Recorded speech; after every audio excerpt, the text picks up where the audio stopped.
আসসালামু আলাইকুম প্রিয় ভিউয়ার্স।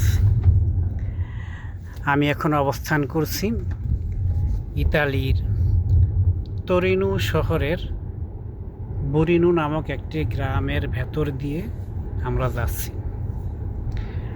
একটা জরুরি কাজে আমি আর আমাদের যে ফ্যাক্টরি ইতালিতে ফ্যাক্টরির যে সম্মানিত কাপু ফয়সাল মাহমুদ, তার সাথেই এক জায়গায় গুরুত্বপূর্ণ একটা কাজে যাচ্ছি। উনি ড্রাইভ করতেছেন। এই যে ইতালির কথা আপনারা বাংলাদেশ থেকে খুব একটা প্রাউড ফিল করেন যে আমরা ইতালিতে যেতে পারলে, ইউরোপের মতো একটা কান্ট্রিতে যেতে পারলে আমাদের লাইফ খুলে যাবে, ভাগ্য খুলে যাবে। কথাটা একেবারে অমূলক নয়, আবার কিছু কিছু ক্ষেত্রে জটিলতাও কাজ করে। যেমন ধরুন ভাই, যারা এখানে এসে এস্টাবলিশড হতে পারছে, ভালো কাজ পাইছে, ভালো সুযোগ সুবিধা পেয়ে গেছে, তাদের জন্য ইতালি অর্থাৎ ইউরোপটা অনেকটাই স্বপ্নের শহরের মতো।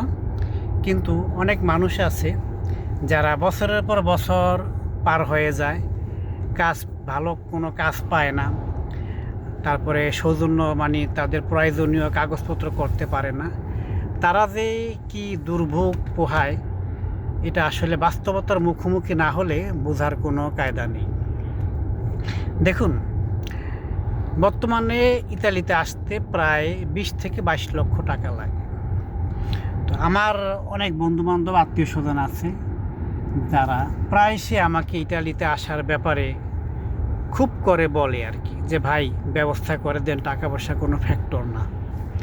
কিন্তু আমি তাদেরকে সবসময় কথাটা বলি যে ভাই, আসতে চান আসেন, ব্যবস্থা করা যাবে, কিন্তু যেই মোটা অঙ্কের টাকা আপনি ইনভেস্ট করবেন আসার জন্য, 20 থেকে 22 লাখ টাকা, আপনি যদি বাংলাদেশে যে কোনো একটা কাজের প্রশিক্ষণ নিয়ে, একটা টেকনিশিয়াল কাজের প্রশিক্ষণ নিয়ে যদি এই টাকাটা পরবর্তীতে আপনার ব্যবসার কাজে ব্যয় করেন বা ভালো একটা জায়গায় ইনভেস্ট করেন, তা আমি মনে করি যে ইতালি আসার চাইতে সেটা অনেকটা ভালো। আপনি দেশে থাকলেন, দেশে থেকে মোটামুটি ভালো একটা ইনকাম করলেন। কিন্তু অনেকেই মনে করে যে ইতালিতে আসতে পারলেই তাদের ভাগ্যের চাকা খুলে যাবে। এই ধারণাটা আসলে ভাই ঠিক না। কারণ এই যে আমরা যারা এখানে স্থায়ীভাবে আছি বর্তমানে, বিশ্বাস করুন, সকাল 6টার থেকে আমরা দৌড় শুরু করি, সারা দিন যায়, আবার রাতের বেলা বাসায় যাই। রাতের বেলা বাসা থেকে বের হই, আবার রাতের বেলা বাসায় যাই। তো এই হলো আমাদের জীবন। কঠোর পরিশ্রম আমাদের করতে হয়।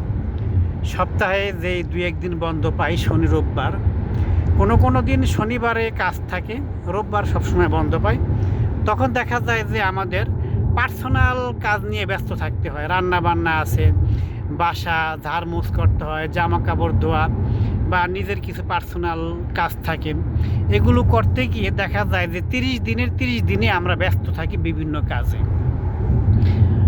তো এই জন্য আমি বলবো যে ভাই, যারা স্বপ্নের শহর মনে করে ইতালিতে আসতে চান, আমি তাদেরকে অনুরোধ করব যে আসার আগে আপনারা 100 বার ভাবেন।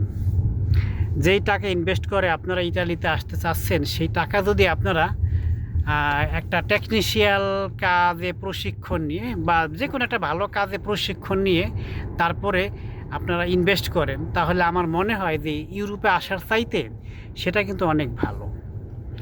যাই হোক, এই যে আমরা ইটালির এখন যাচ্ছি একটা গ্রামের রাস্তা দিয়ে আর কি, এই গ্রামীণ পরিবেশটা আপনাদেরকে দেখাচ্ছি। এই যে আমাদের ফয়সাল মাহমুদ ভাই গাড়ি চালাচ্ছেন, ড্রাইভ করতেছেন। এই যে দেখুন, এই বাংলাদেশের মতো এখানেও কিন্তু ফসল উৎপন্ন করা হয়। এই যে ক্ষেতের ছবি দেখাচ্ছি আপনাদেরকে। এই যে দেখুন, এগুলো কি লাগাইছে ফয়সাল ভাই? মূলা। এই যে মূলা লাগছে, এখানেও কিন্তু মূলার চাষ হয়। ওই যে একটা ফ্যাক্টরি দেখা যাচ্ছে, সম্ভবত ফ্যাক্টরিটা দীর্ঘদিন ধরে বন্ধ আছে, কারণ করোনার পরে অনেক ফ্যাক্টরি বন্ধ হয়ে গেছে। তো এইটা মনে হয় যে কিছুদিন ধরে চালু হচ্ছে আর কি, এখনও পুরোপুরি চালু হয়নি। এই যে আর একটা ক্ষেত দেখতে পাচ্ছেন, এই যে বাগান তো দেখাইলাম এতক্ষণ, এই যে দেখুন রাস্তাঘাট, এই যে গাড়ি ঘোড়া চলতেছে। এই জায়গাটার নাম কি বলা যায়? এটা হলো যে আপনার কান্দিওয়ালা। এই গ্রামটার নাম কান্দিওলো। এখানে কিছু কিছু নাম আছে একটু বিটখিটটা অদ্ভুত, আবার কিছু কিছু নাম আছে অনেক সুন্দর, যেমন ডালমিন, তারপরে জাবেনো, অরবাসানো, এরকম কিছু কিছু নাম আছে খুবই সুন্দর।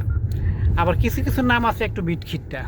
ঠিক আছে, এই যে দেখেন ক্ষেত, ওই যে দূরে বন দেখা যাচ্ছে, তার পেছনে পাহাড় আছে। এই যে আমরা যাচ্ছি একটা মেইন রোডের ভেতর দিয়ে, এটাকে হাই রোড বলে।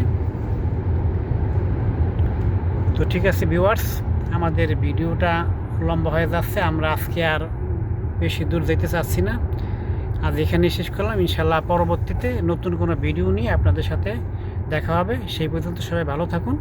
আসসালামু আলাইকুম ওয়া রাহমাতুল্লাহি ওয়া বারাকাতুহু।